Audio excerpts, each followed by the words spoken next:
दी banking गुरु channel में आपका स्वागत है। आरबीआई गवर्नर श्री शक्तिकांत दास ने आज मॉनेटरी पॉलिसी अनाउंस की। आज हम देखेंगे इस वीडियो के ज़रिए इस मॉनेटरी पॉलिसी के पॉइंट्स को लेते हुए अपनी इन्वेस्टमेंट के बारे में हमें क्या एक्शन लेने। No change in repo rate, reverse repo rate. RBI governor ने ये अनाउंस करते हुए एक इंडिकेशन दी कि इवन इफ आज की डेट में इन्फ्लेशन हाई है, लेकिन अगले 2 क्वार्टर्स में, दिसंबर में और मार्च में, ये एक्सपेक्टेड है कि इन्फ्लेशन कंट्रोल में आ जाएगी, क्योंकि ये इन्फ्लेशन सप्लाई मिसमैच की वजह से है। और जब अगले 2 क्वार्टर्स में प्रॉपर सप्लाईज आनी शुरू हो जाएंगी तो ये इन्फ्लेशन भी कंट्रोल में आ जाएगी। लेकिन बिजी सीजन होने की वजह से और पेंट अप डिमांड, जो पिछले 2 क्वार्टर्स की डिमांड है, इस अगले 2 क्वार्टर में आने की वजह से ये मुश्किल लगता है कि ये इन्फ्लेशन 4%, 6% से नीचे या 4% के नज़दीक कहीं आएगी। If that be the case, तो जो रिजर्व बैंक ऑफ इंडिया से हमें एक्सपेक्टेशन है कि इंटरेस्ट रेट फर्दर रिड्यूस किए जाएंगे, वो होना मुश्किल लगता है अगले 2-3 क्वार्टर में। तो ऐसा लगता है कि इंटरेस्ट रेट साइकिल अभी यहाँ पर स्टैग्नेंट हो जाएगा, नीचे तो नहीं जाएंगे रेट ऑफ इंटरेस्ट, कुछ क्वार्टर्स के लिए स्टैग्नेटेड रहेंगे और उसके बाद अगर इकोनॉमी दोबारा ग्रो करती है तो ये बढ़ भी सकते हैं। तो हमें क्या करना है, आज की डेट में जो हमारी एफडीज मैच्योर हो रही हैं या हमने रिन्यू करवानी है, उन्हें लॉन्ग टर्म के लिए रिन्यू नहीं करना है, शॉर्ट पीरियड के लिए रिन्यू करेंगे, से 1 साल या 2 साल के लिए रिन्यू करेंगे, so that going ahead interest rate cycle reverse होने से जो बेनिफिट हमें मिल सकता है, हम अपने आप को ब्लॉक ना कर लें लोअर रेट ऑफ इंटरेस्ट की एफडीज में। दूसरा इनिशिएटिव आरबीआई गवर्नर ने जो लिया, that was regarding home loans. 75 lakh के ऊपर के होम लोन्स में जो रिस्क वेटेज दी जाती है वो डिपेंड करती है अमाउंट के ऊपर, कि 75 लाख से ऊपर का अमाउंट भी अलग रिस्क वेटेज है, 30 से 75 की अलग वेटेज है और अप टू 30 लाख की अलग वेटेज है। अभी उन्होंने इस वेटेज को डायरेक्टली लिंक कर दिया है एलटीवी से, लोन टू वैल्यू, जो हमारी सिक्योरिटी है और हमारा जो लोन है उसकी रेशो के साथ इसको लिंक कर दिया है। तो जो हायर अमाउंट के होम लोन्स रहते थे, जिसका रिस्क वेट ज़्यादा रहता था, अब उसका रिस्क वेट कम हो जाएगा और इन टर्न तो बैंक्स को उसके लिए कैपिटल कम रखना पड़ेगा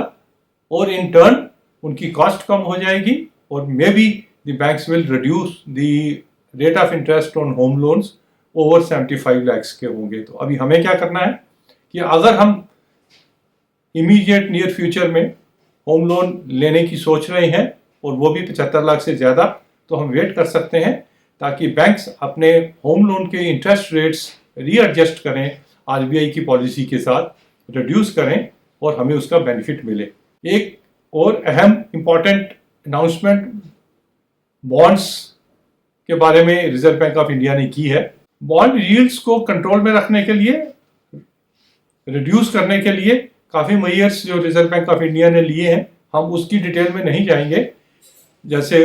ओपन मार्केट ऑपरेशंस हो गया, स्टेट गवर्नमेंट्स के बॉन्ड्स को परचेज करने की बात कर रहे हैं, कुछ और भी इनिशिएटिव्स हैं जो रिजर्व बैंक ऑफ इंडिया ने लिए हैं, जिससे आज ही बॉन्ड यील्ड्स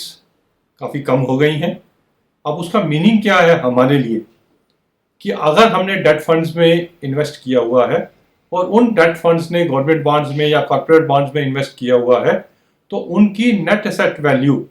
आरबीआई की इन पॉलिसीज़ की वजह से इम्प्रूव हो गई है, इंक्रीज हो गई है और आगे भी हो सकती है। तो हमें क्या करना है, हमें अपने डेट फंड्स जो बॉन्ड्स में इन्वेस्ट करते हैं उनको होल्ड करके रखना है, उनको रिडीम नहीं करवाना है immediately. Even we can further invest in debt funds which are investing in the G secs और AAA+ कॉर्पोरेट बॉन्ड्स में जो इन्वेस्ट करते हैं, हम उसमें इन्वेस्ट कर सकते हैं क्योंकि going ahead it is expected कि बॉन्ड यील्ड्स और कम होंगी। पुराने बॉन्ड्स जिनकी रेट ऑफ इंटरेस्ट या कूपन जिसे हम कहते हैं वो ज़्यादा है, उसकी वजह से बॉन्ड्स की कीमत बढ़ेगी। जिन्होंने ऑलरेडी इन्वेस्ट कर रखा है,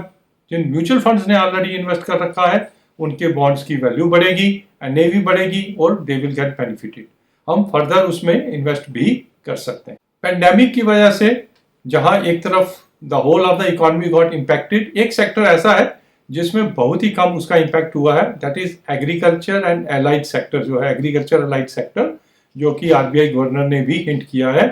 तो हमें उसमें क्या करना है कि क्योंकि इसका एग्रीकल्चर सेक्टर में पेंडेमिक का इम्पैक्ट नहीं है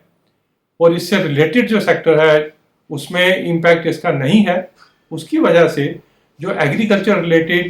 एग्रीकल्चर अलाइड रिलेटेड जो शेयर्स हैं उसमें हम इन्वेस्ट कर सकते हैं। जैसे एफएमसीजी हो गया, ट्रैक्टर्स हो गए, इस तरह के जो कंपनीज के शेयर हैं हम उसमें इन्वेस्ट कर सकते हैं। और we have to remain invested in these sectors, क्योंकि इमीडिएटली इंप्रूवमेंट में सबसे पहले ये सेक्टर जो है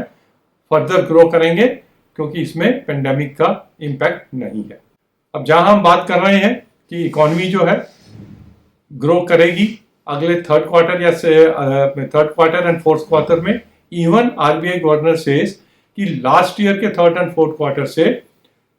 हमारी इकोनॉमी उससे बेटर ग्रो कर सकती है, क्योंकि पेंट अप डिमांड जो है पिछले 2 क्वार्टर्स की आगे आके इसमें कवर अप हो सकती है। उसकी वजह से if we agree to it with the RBI governor कि economy is going to grow और ग्रीन शूट दिखने भी चालू हो गए हैं, तो we expect that share market will also grow, it will improve, and we should also remain invested in the share market, and even we can increase our exposure in the share market also, because the positivity is there and we have to encash this positivity जो आगे आने वाले समय में आने वाली है। एक राइडर है इसमें जो आरबीआई गवर्नर ने भी हिंट किया, कहीं अगर सेकेंड वेव पेंडेमिक की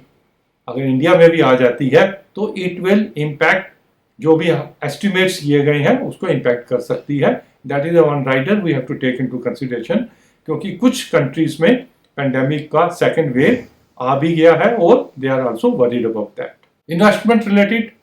गोल्ड इन्वेस्टमेंट। अब जहां हम कहते हैं कि gold and share market is inversely related, तो हम अगर कह रहे हैं कि इकोनॉमी ग्रो करेगी, शेयर मार्केट ग्रो करेगी और we have to invest in share and we have to further invest in share, वहीं पर हमें गोल्ड में अपनी इन्वेस्टमेंट या तो उसी लेवल पे रखनी है या फर्दर इन्वेस्टमेंट नहीं करनी है, क्योंकि अगर एक्सपेक्टेशन जो थी 60,000 गोल्ड का रेट हो जाएगा, वो इमीडिएटली नहीं लिख रहा है, क्योंकि इकोनॉमी जो है ओपन अप हो रही है, ग्रो हो रही है। बट इसमें भी राइडर यही है कि और कोई इंटरनेशनल इवेंट, यूएस इलेक्शंस हैं, यूएस चाइना रिलेशंस है, इंडिया चाइना रिलेशंस है, इन सब चीज़ों का इम्पैक्ट, कहीं एडवर्स इम्पैक्ट इकोनॉमी पे अगर नहीं आता है, तो इट इज़ एक्सपेक्टेड कि share market will grow and gold will remain at 50,000 level for some time to come, जब तक कि कोई और इवेंट ऐसा नहीं होता जिसकी वजह से शेयर मार्केट अगर स्टैग्नेंट हो जाती है या डाउन होती है, देन द सेफ हेवन जिसे हम गोल्ड कहते हैं वो दोबारा इंप्रूव होना चालू हो सकता है, और then again it can touch 60,000 levels in India. Thank you very much. These were some suggestions based on the monetary policy. अगर आपको हमारा एनालिसिस अच्छा लगा तो प्लीज़ हमारे चैनल को सब्सक्राइब कीजिए, अपने फ्रेंड्स रिलेटिव से भी कहिए कि हमारे चैनल को सब्सक्राइब करें, ताकि banking and finance related analysis हम आपके लिए लाते रहें और आपको ऐसे वीडियोस आपके लिए अपलोड करते रहें। Thank you.